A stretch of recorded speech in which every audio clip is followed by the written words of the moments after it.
বিসমিল্লাহির রহমানির রহিম। হে সমস্ত জগতবাসী, আজ আমি মোহাম্মদ শামীম আলী আপনাদের সামনে যে আলোচনাটি নিয়ে আসলাম, অবশ্যই মন দিয়ে খেয়াল দিয়ে শুনবেন। এই কথাগুলো আমাদের প্রত্যেকটা মানুষেরই দরকার। তো আজকের আলোচনা হবে সূরা কদরের ফজিলত ও আমল। এই আমল সম্পর্কে আমরা যদি জানতে পারি, ইহকাল পরকালে আমরা ধন্য হব ইনশাআল্লাহ। সেটি হলো কি, দেখুন, একদা হজরত রাসূল করিম সাল্লাল্লাহু আলাইহি ওয়াসাল্লাম তাহার সাহাবা বৃন্দর কাছে বনি ইসরাইলের সামন নামক এক বিখ্যাত আবেদের ইবাদতের বিষয় বর্ণনা করিতেছিলেন। ওই আবেদের ইবাদতের কোনো সীমা ছিল না। দীর্ঘ 1000 বৎসর কাল দিবানিশি সামভাবে তিনি ইবাদতে লিপ্ত ছিলেন। এই কথা শুনিয়া রাসূলের পাকের সাহাবাগণ অত্যন্ত বিমর্ষ হইয়া পড়িলেন। তাহারা বলিয়া উঠিলেন, তবে আমাদের তো বড়ই দুর্ভাগ্য, আমাদের অত দীর্ঘ আয়ু অদৃষ্ট হইবে না, আর আমরা ওইরূপ ইবাদত করিতে পারিব না। এই কথায় নবী করিম সাল্লাল্লাহু আলাইহি সাল্লাম ও চিন্তায় পড়িলেন। সাহাবীদেরকে এবং সাহাবাদেরকে কোনো উত্তর দিতে পারছেন না।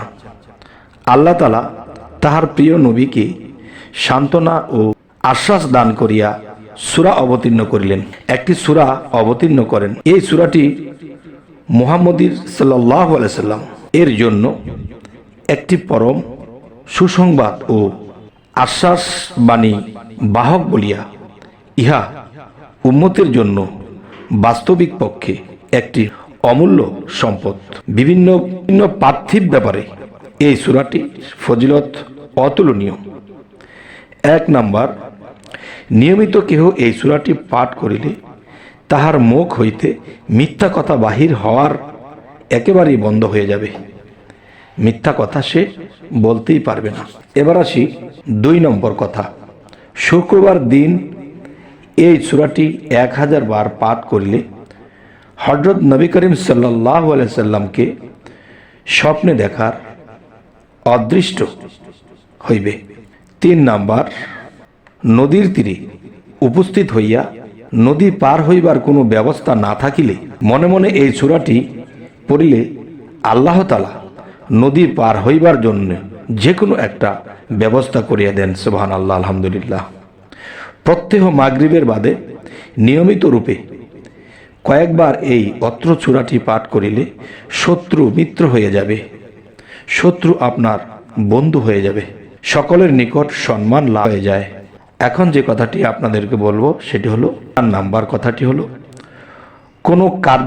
কোনো কার্য আরম্ভকালে বিসমিল্লাহ সহ এই সূরা পাঠ করিয়া লইলে অবশ্যই ফল লাভ করা যায়। 5 নাম্বার কথাটি হলো, দেশে কলেরা, বসন্ত ইত্যাদি মহামারী দেখা দিলে প্রত্যহ ফজরের বাদে 3 বার এই সূরাটি পাঠ করিলে এবং পাঠ করিয়া ফুঁক দিলে নিজের শরীরে, ইহাতে আল্লাহর রহমতে ওই রোগের আক্রমণ করিতে পারিবে না। এবার আসবো আপনাদের সামনে যে কথাটি বলবো, যেই সূরাটির কথা বলবো সেই সূরাটি হলো সূরা আলাকের ফজিলত ও আমল।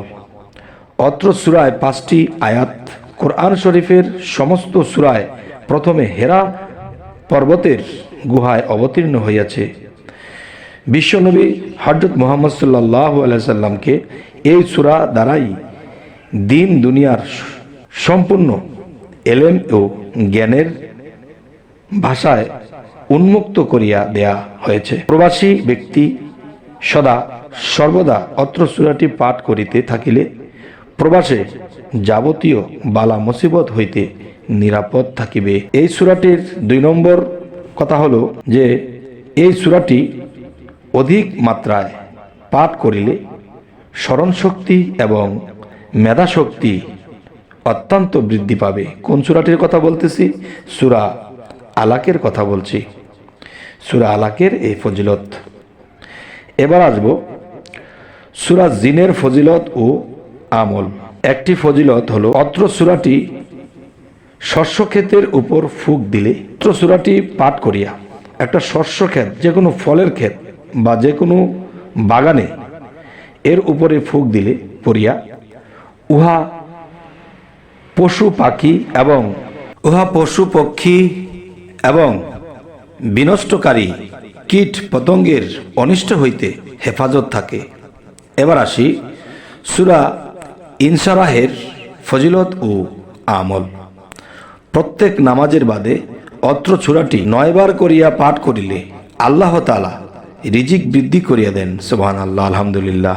এবার আসি 7 দিন পর্যন্ত সূরা ইনশিরাহের বিষয়টা বলছি।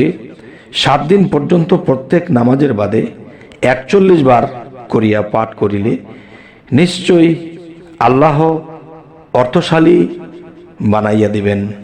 অত্র সূরা কাচের বর্তনে লিখিয়া গোলাপের পানি দ্বারা, মানে গোলাপ জলের পানি দ্বারা ধুইয়া সেই পানি সেবন করিলে মনের চিন্তা দূর হইবে ইনশাআল্লাহ। অত্র সূরাটি পাঠ করিয়া বিছানায় ফুঁক দিয়া আল্লাহর রহমতে বুকের যে কোনো রূপ বেদনা দূর হইয়া যাইবে। সুবহানাল্লাহ, আলহামদুলিল্লাহ। সূরা দোহার ফজিলত ও আমল। কোনো পলাতক ব্যক্তি বা হারানো বস্তুর সন্ধান লাভ করিতে হইলে অত্র সূরাটি 7 বার পাঠ করিবে, ইনশাআল্লাহ সেই জিনিস আল্লাহ ফেরত দিয়ে দেবেন। সূরা লাইলের ফজিলত ও আমল। কোনো রোগাক্রান্ত ব্যক্তি শরীরে অত্র সূরা পড়িয়া ফুঁক দিলে আল্লাহর রহমতে রোগ ভালো হইয়া যাইবে। এরপরে হলো পুরাতন জ্বরের রোগীর শরীরে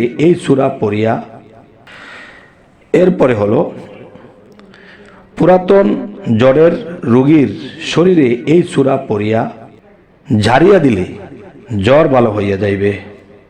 সূরা শামসের ফজিলত ও আমল। ফিট পড়া বা মৃগী কিংবা অন্য কোনো রোগে অচৈতন্য ব্যক্তির কানে অত্র সূরাটি পড়িয়া ফুঁক দিলে আল্লাহর রহমতে রোগ ভালো হইয়া যাবে এবং চেতন শক্তি লাভ করবে এবং আরোগ্য প্রাপ্ত হবে। আলহামদুলিল্লাহ।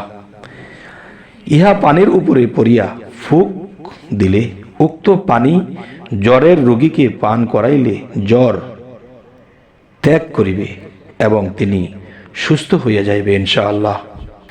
তবে আমাদের এই আলোচনা আপনাদের কেমন লাগে জানি না, তবে আল্লাহর কোরআনের যে সূরার মাধ্যমে আল্লাহ আমাদেরকে কত রোগ থেকে মুক্ত হওয়ার তৌফিক রেখেছে, কিন্তু আমরা তা বুঝি না, করি না। অবশ্যই আমাদের করা উচিত। তবে হে সমস্ত জগতবাসী, আজকে প্রায় কয়েকটি সূরার বিষয়ে ছোট ছোট করে বললাম।